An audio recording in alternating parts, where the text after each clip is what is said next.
As you come up to 10, that is their god. That is 10. That is the hermaphrodite.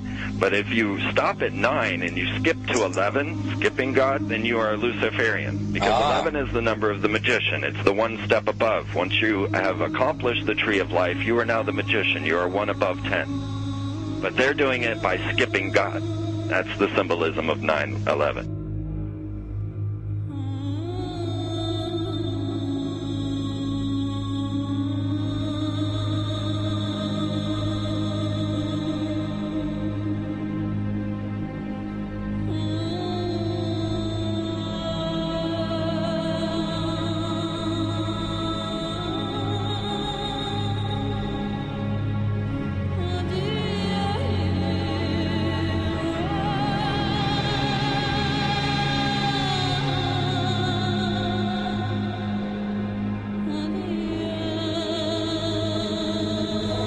It is a big idea, a new world order.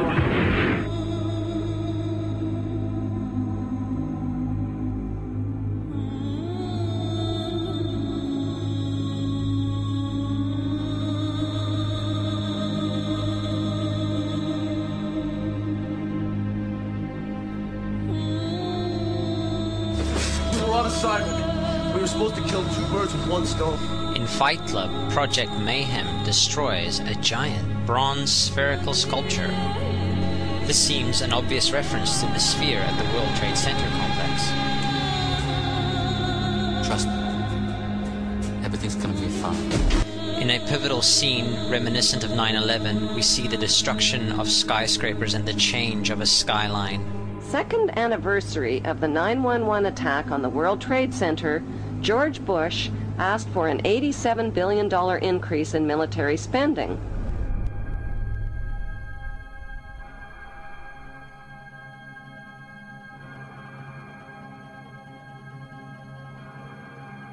In 1904, Crowley would receive the Book of the Law soon after meditating in the King's Chamber of the Great Pyramid. He claimed he had been contacted by a being called Aiwass. Crowley would also use this symbol in his work. Some of its meanings are said to include a reference to the number 77 in Hebrew and a connection to the god Pan. Crowley made this drawing of a non-human intelligence he saw during a ritual. Synchronous 23 has made the connection between Aiwass and the Wizard of Oz, and has further pointed out the similarities between Crowley's grey alien-like drawing and the depiction of the projection of the Wizard of Oz in the film version. The much overlooked theory has been put forward on the internet that when we are looking at George W. Bush, we are actually seeing Aleister Crowley's grandson. I have suggested that this video footage of George W. Bush reading The Pet Goat, coinciding with the start of the 9/11 mega ritual, is in fact a dedication of the 9/11 mega ritual to the great god Pan by Aleister Crowley's grandson.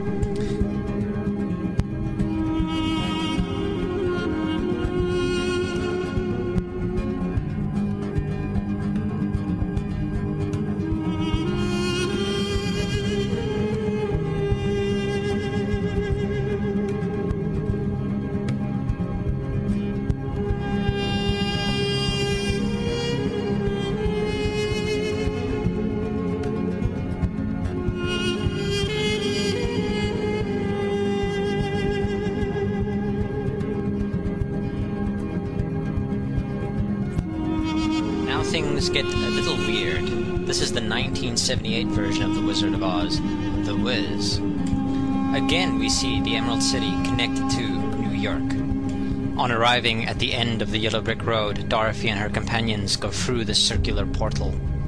Through the door, we see 3 pyramids. Behind the pyramid shape, in between the pyramid pillars of the World Trade Center, we see the sphere, the representation of the Kaaba.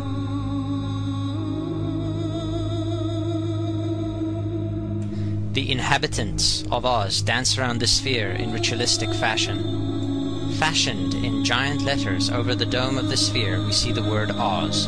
Oz, symbols of Pan and Aiwass, seen smack at the heart where the new Aeon was ushered in, and and where the Stargate was opened.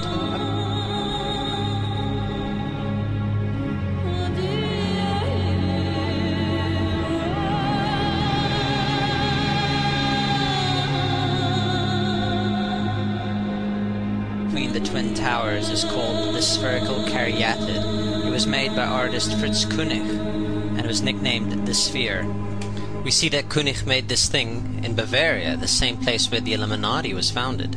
The most interesting fact about the placement of the Sphere at the World Trade Center Plaza has to be that architect and designer of the World Trade Center, Minoru Yamasaki, intended the plaza itself to be a representation of the Grand Mosque of Mecca, the Sphere in particular taking the place of the Kaaba.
So, my friends, it's time you start placing your faith and your dedication to the one and only God, the everlasting creator of everything on earth and in the universe.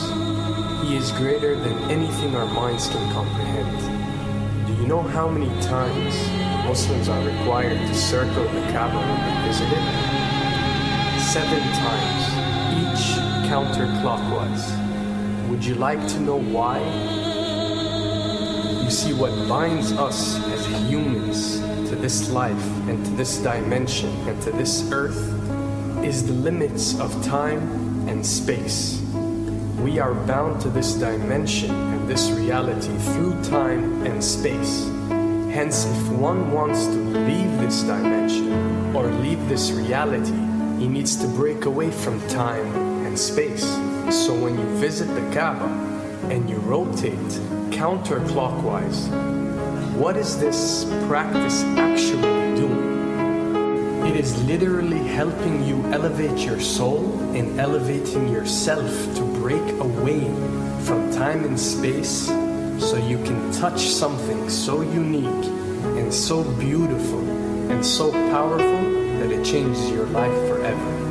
And if you don't believe me, ask anyone who has visited the Kaaba how he or she felt or how their lives have changed ever since.